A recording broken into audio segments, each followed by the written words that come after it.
کھول کے دیکھ لیں, پوری قرآن کی تفسیر میں انہوں نے بتایا ہے کہ جب قرآن میں واضح لکھا ہے کہ اللہ کو پکارو تو یہ امت میں شرک کیوں پھیل گیا؟ کون سی آیات ہیں جن کو مس یوز کیا ہے بابوں نے؟ ڈسکس تک نہیں کیا تو کیا خدمت ہوئی؟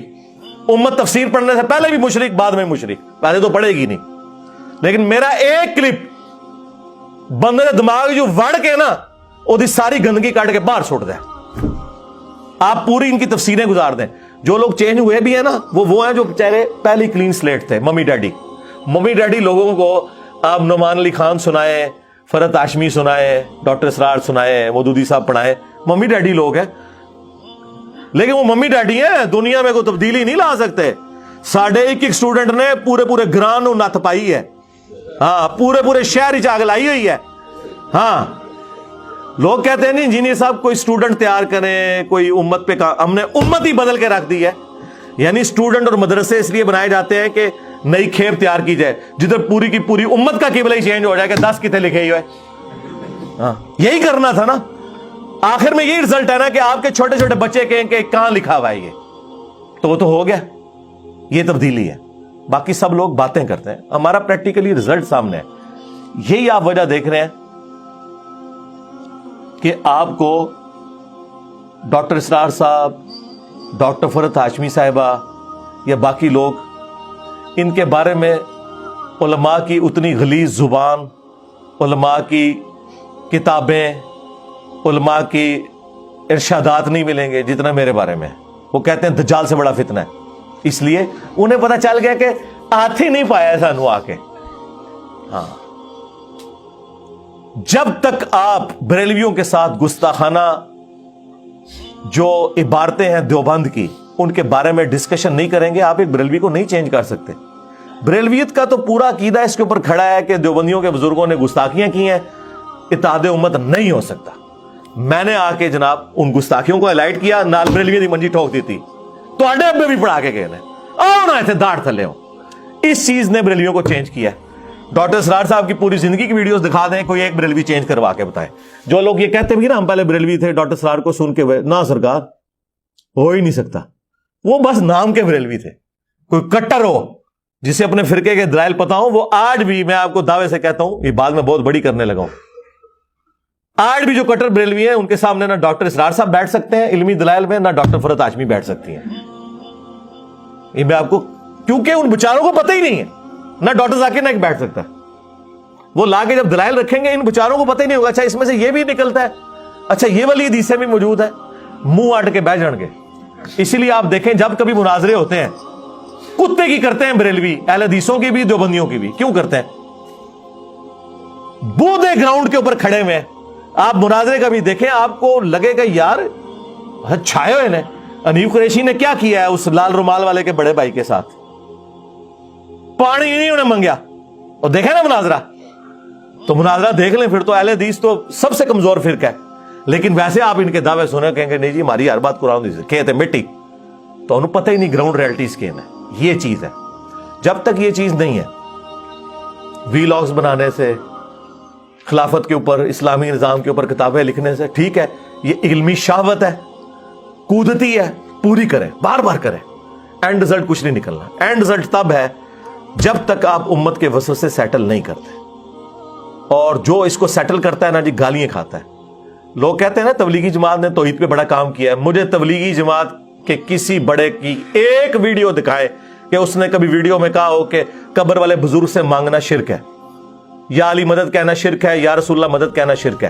ایک ویڈیو ٹائم قیامت تک سے, انکلوڈنگ طارق جمیل صاحب. نہیں وہ کہتے ہیں اللہ سے ہوتا ہے, تو بریلوی کیا کہتے ہیں کہ وہ بابوں سے ہوتا ہے, وہ بھی کہتے ہیں اللہ سے ہوتا ہے. مسئلہ وہیں خراب ہوگا جب آپ کہیں گے کہ اللہ سے ہوتا ہے اور آپ عبد القادر جیلانی کو مدد کے لیے نہیں پکار سکتے. یہ شرک ہے, اور کوئی بابا اپنا پیشاب بھی نہیں روک سکتا. سرکار یہ بات کرتے ہوئے اس مولوی کا اپنا پیشاب نکل جائے ڈر سے, تو کیا اسلام کی خدمت ہے؟ اس کا مطلب ہے کہ ہمارے علماء وہ توحید بیان کر رہے ہیں جو حضرت نوح علیہ السلام نے نہیں کی تھی.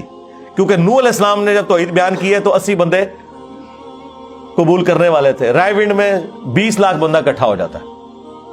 سیدھی سی بات ہے. اس کی وجہ یہ ہے کہ یہ توحید جو کڑوی توحید ہے. باقی اگر آپ یہ ہمارے اس دعوت کے پلیٹ فارم کا اتنا بڑا والیوم دیکھ رہے ہیں تو میں تو اسے کرامت سے ہی تعبیر کرتا ہوں. مجھے تو خود میری آنکھوں کو یقین نہیں آتا کہ آج کے اس دور میں اتنی سخت باتیں سن کے ایک پڑھا لکھا طبقہ اس بات کو قبول کر لے، جبکہ لوگ ایک دوسرے کے خلاف بات سننے کے روادار نہیں ہیں. وہ جی چپ کر کے جی اپنا نماز روزہ کرو جی. اس کے اندر آ کے بقول جنید سلیم صاحب کے کہ ایک بندے نے، لوگ تو صرف پتھر آ کے پھینکتے تھے پانی میں، انجینئر صاحب نے پہاڑ لے آ کے سٹ دیتا ہے، وہ پانی خشک ہو گیا بزرگاں دا. پہلے تو لوگ وٹا سٹتے سن نا تو ارتاش ہوندی سی، تھوڑی شور ہویا، پھر اسی وٹا نہیں سٹیا، لیا کے پہاڑ وڈا سٹ دیتا ہے. وہ فرقے کا جڑا پانی سی وہ خشک ہو گیا اتوں، پتا جب پہاڑ آ کے ڈگے پانی خشک ہو جاتا ہے، نیا جزیرہ نمودار ہو جاتا ہے. تو یہ تو اس امت کی قسمت میں لکھا ہوا تھا کہ نشت ثانیہ ہونی ہے. میں آپ کو کلیئر کٹ بتا رہا ہوں، اگر نبی علیہ السلام کی پیش گوئی نہ ہوتی کہ قرب قیامت سے پہلے دین دوبارہ غالب ہوگا، تو مجھے کوئی امید نہیں تھی کہ ہماری اس طرح کی دعوت کی کوئی آؤٹ پٹ نکلنی ہے، کیونکہ اس طرح کی باتیں کوئی نہیں سنتا جی. سیدھی سی بات ہے، ہر بندے کو اپنے فرقے سے، اپنے بابے سے محبت ہوتی ہے، اور ایک بندہ آ کے سارے بابے ذبح کرتا جائے، کتے کی موت مارتا جائے ایک ایک کو پکڑ کے، اور لوگ اس کی بات نیگیٹیولی سنیں بھی اور پھر کہیں یہ بندہ ٹھیک بات کر رہا ہے، ساڑھے بابے غلط سن. یہ آپ اگر ایک لمحے کے لیے کبھی بیٹھ کے کمرے میں سوچیں تو یہ امپاسبل کام تھا. مجھے بھی نہیں پتا یہ کیسے ہو گیا. اللہ نے امت کی تقدیر میں لکھا ہوا تھا کہ قرب قیامت سے پہلے دوبارہ دین کا غلبہ ہونا ہے. اس کے لیے ضروری ہے کہ اس پیٹرن پہ واپس جائیں.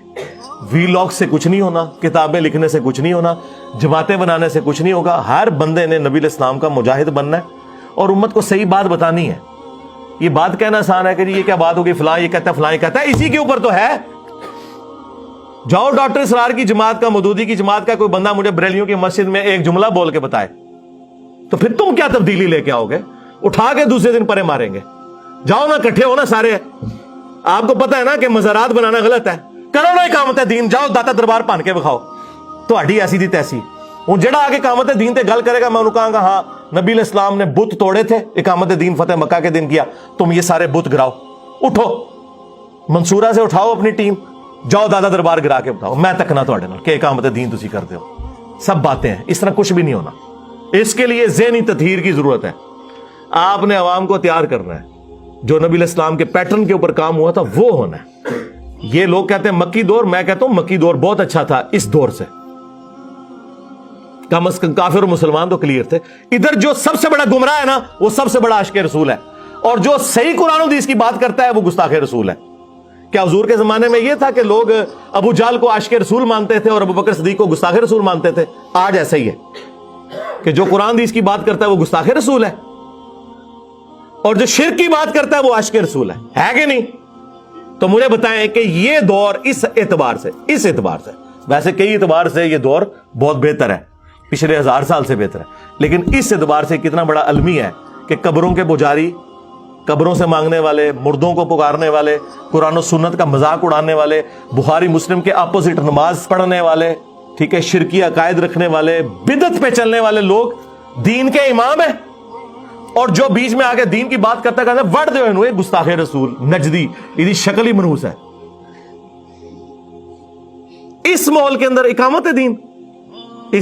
اقامت دین یہ ہے کہ جو عاشقان رسول ہیں ان کو بتائیں کہ آپ کو عشق کے نام کے اوپر دھوکہ دیا گیا ہے اور ان کو آپ مسلمان کریں، اور جب وہ مسلمان ہوں گے انشاءاللہ خود بخود یہ سارے کے سارے معاملات سیٹل ہوتے جائیں گے، اور پریکٹیکلی ہو رہے ہیں. میں آپ کو بتاؤں کئی ہمارے اسٹوڈنٹ ریورٹ ہوئے ہیں. اگر وہ کسی مسجد کے متولی تھے، انہوں نے اپنی مسجد کے اندر وہ سسٹم رائج کر دیا میرے کہے بغیر ہی. انہوں نے کہا بھی کل سے امام صاحب نماز رفع الیدین سے پڑھائیں گے، سختوں کے ساتھ پڑھائیں گے، ادروائز چھٹی کریں. تو میں نے تو نہیں کسی کو کہا کہ ایسا کریں. ہاں ہمیں بعد میں آگے وہ بتاتے ہیں کہ جی ہم نے تو اپنی مسجد کے اندر یہ سارا کام کر دیا. یہ ہے تبدیلی. یہ کوئی کروا کے بتائے. اس طرح ممی ڈیڈی قسم کی جو وی لاگز، ممی ڈیڈی قسم کی تنظیمیں، ممی ڈیڈی قسم کی گفتگو کرنا، یہ گفتگو کرنے سے اگر اقامت دین ہوتی ہے نا تو گفتگو کرنے والے آئے دنیا سے چلے گئے، دنیا ادھر کی ادھر ہی کھڑی ہے. آج دنیا نے کون سا اتنا بڑا فتنہ دیکھ لیا ہے کہ دنیا کی کوئی مسجد نہیں جہاں آگ نہ لگی ہوئی ہو. مجھے بتائیں، جائیں کسی بھی مسجد میں چلے جائیں دنیا کی اور جا کے میرا نام لے دیں، 4-5 گالیاں دینے والے آپ کو مل جائیں گے، دو چار اسٹوڈنٹ مل جائیں گے. پہلے تو ایسا نہیں ہوتا تھا. کیا ہو گیا؟ دنیا میں تبدیلی آئی ہے. تو یہ آپ انشاءاللہ تبدیلی دیکھیں گے. اللہم انی اسألک